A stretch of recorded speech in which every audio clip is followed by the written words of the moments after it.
What's up, family? Welcome back to the Stop Sinking Show, where we go from struggle to flow.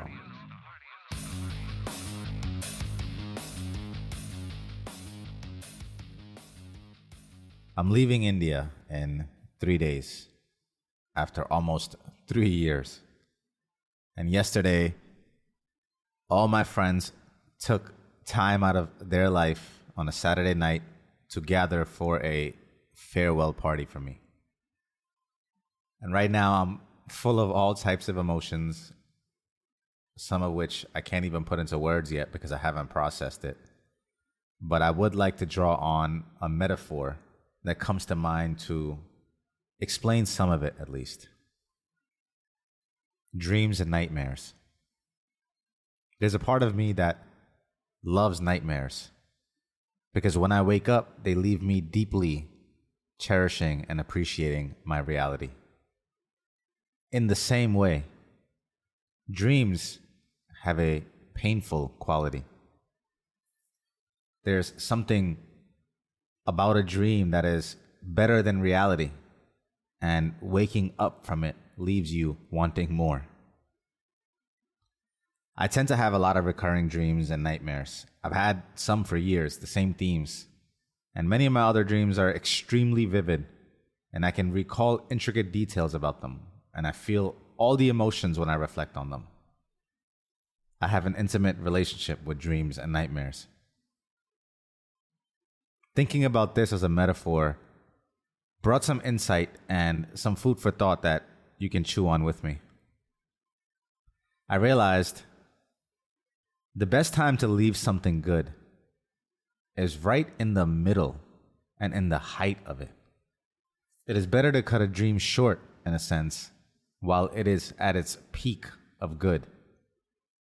Doing this, it is a higher chance for you to continue to stay in that good state. Even though it does not free you from the wanting more of it, but it's still better to stop while you're ahead and in the peak of a narrative storyline. If instead you become attached to the dream, if you try to grasp at it, if you yearn to experience it fully, or to have more time with it, then the peaks turn into eventual valleys, as does the natural course of every storyline, and then you are more likely to wake up salivating just to get another hit of that peak again. Just the mere grasping, the wanting to have more of it, leaves it to the eventual summation of all of its climactic essence. And you go through the entire gambit of emotion, and when you awake, you find yourself more in pain because of the attachment that you had to elongate it. Nightmares, on the other hand, have their own character and effect that can go two ways. Nightmares can actually make you want to go back to sleep, just to reset the stressed state that you were in hopes that maybe you'll go back to sleep and have a dream instead of that nightmare. They can make you wake up and actually want to escape reality, but can also make you afraid to close your eyes again because of having to relive the nightmare that you just left, and you have no idea if that's what you'll go right back into. On the other hand, nightmares can be an impetus for change, a reason to awaken. If you are trapped in a nightmare, you will probably be more strongly motivated to awaken than someone who is caught in the ups and downs of an ordinary dream. Nightmares are loaded with their own fuel and push for you to want to change and awaken. And you probably don't yearn to elongate a nightmare. You are more likely to want to awaken from a nightmare than you are from a dream that you are grasping to. Unless you can build in the painful discipline to cut your dream short and have zero attachments to it while it's at its highest, most enjoyable, which, let's be honest, most of us will not do, then it is almost better for your eventual growth by being in a nightmare, and then by seeing and accepting the beauty in the brokenness, in the horror, because it gives you a reason to seek something else. you are more likely to get stuck in what seems like a dream than still sit in a nightmare out of choice. My time in India has been a lot of both the nightmare and then, because of the love I garnered, much like a dream as well. And while both things can be true at the same time, many parts of the nightmare kept me in discomfort, not settling in fully, not ever getting comfortable, not ever being able to want to hold on to the moment, being ready to let it go. But it also was the catalyst for all that what led me to create the dream. The knowing that everything was temporary, the wanting to run away from it half the time, also gave way to me using each moment as if it was my last one there, last one here.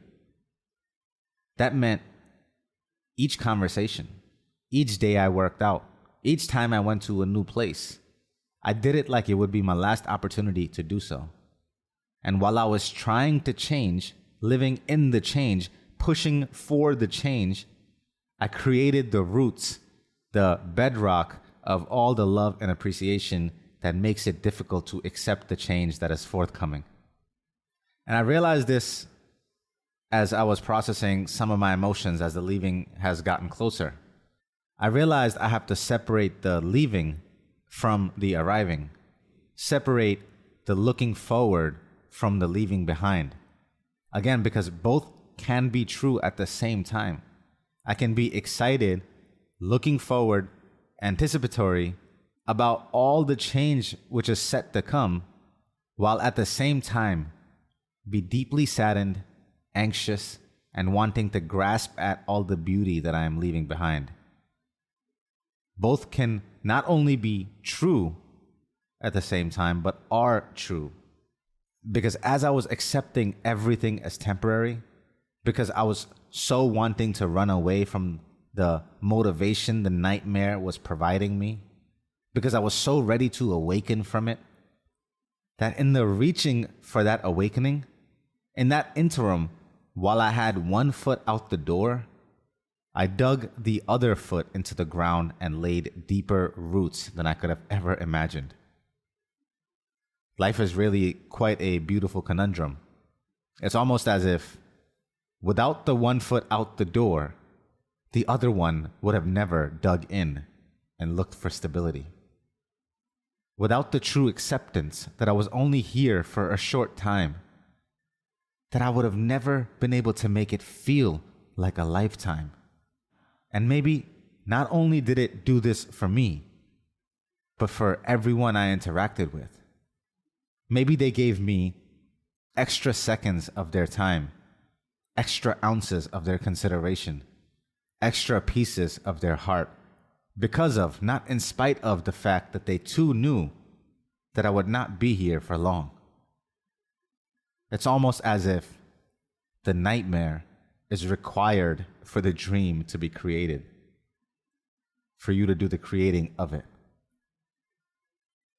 Strange, it seems, how you could be living your dreams and your nightmares at the very same time. The light creates the shadow, and without the shadow, the direction of the light is uncertain.